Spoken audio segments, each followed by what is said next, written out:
bear with. This is a video about guitars, well, songwriting, but I'm on my bike because, well, you'll see. Run VT. Must be something you said to me.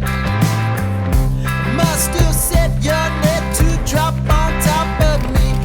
So a month or so back, I released a new track to streaming services called Over and Over and uploaded a music video of me and my clones recording / performing it here in my shed. So the main reason for this video is to dig into how that song came about and share with you some of the mechanisms behind songwriting and inspiration. You see, not all songs are created equal or even written with a guitar or a pen in hand. This song was written almost entirely while out riding my bike. To drop on top of me. Oh, it must be you, babe. But you got me wanting more.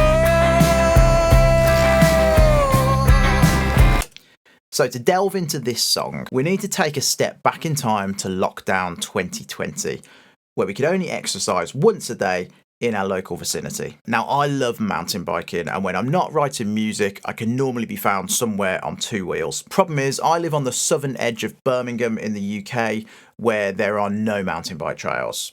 At least not on my doorstep. There is actually a place not far from me called the Lickey Hills near Lickey End, not far from Bell End. Genuine British place names for friends overseas, but you still need a car to get there. So like many people during that initial lockdown, I started exploring the public footpaths and bridleways straight from my front door. And I would ride this 2, 3, 4 times a week. Now, public footpaths really aren't the most interesting of rides and are quite mundane and challengeless as far as mountain biking goes. So I think somewhere between the boredom and repetitiveness of these trails, I came up with this line over and over and over again. And that's how it started. I'd turn off the road onto the first trail, and in an almost here we go again mentality, the tune over and over again would play over and over again on loop in my head. Oh, do it to me over and over and over and over again.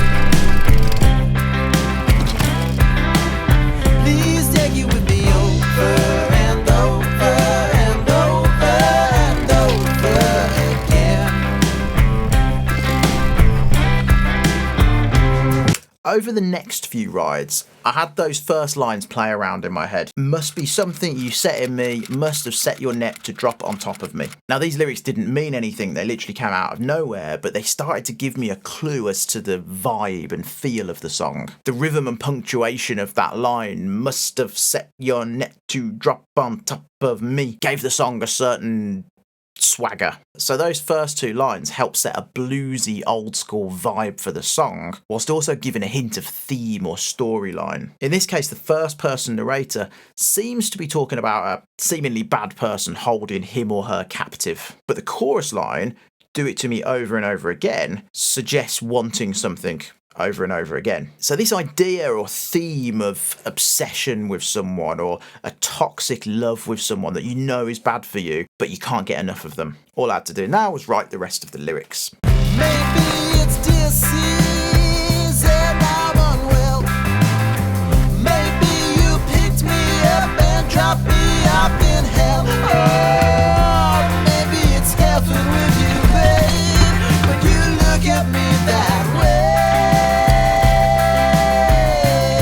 The majority of the lyrical ideas and musical ideas for the rest of the song actually came to me on another ride. Fast forward a few months and we were now out of lockdown, and I was now on my road bike doing a 2-day bikepacking trip from Birmingham to Aberystwyth with some friends. Then on some sections where we were perhaps cycling uphill and therefore not talking much, I again had this song over and over, still in its infancy, playing on loop in my head. A 2-day ride with plenty of moments of silence gave me ample time to start fleshing out those lyric ideas and building more on the theme. Now, I didn't write every lyric in its entirety, just some ideas around rhyming, phrasing and story arc, but by the time I'd got off the train back in Birmingham, I'd pretty much nailed most of the lyrics, the structure, and I even had an idea of what the guitar solo would sound like.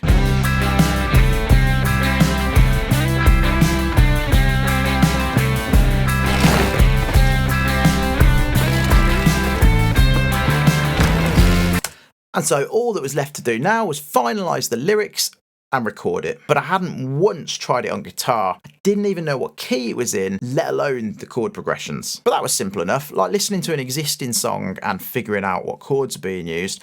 I just had to hum the tune and figure out what chords fitted. And actually, to my surprise, I'd managed to write a song with only 2 chords, C and F. So simple enough. Chords worked out and lyrics complete. I already knew the structure and had a good idea of how the instrumentation was going to sound. So all that was left to do was to record it. Oh, do it to me over and over and over and over again. Please. So as I said at the beginning of the video, I just wanted to give you the story of how this song came to be. Not because it's a great song or a perfect example of songwriting in practice. This song was written almost entirely while out riding my bike over the period of a few months, and for the most part before ever going near a guitar or a notepad. But because sometimes inspiration strikes in weird circumstances, and sometimes it's worth just rolling with it and seeing where it takes you. Excuse the pun. Oh, do it to me over and over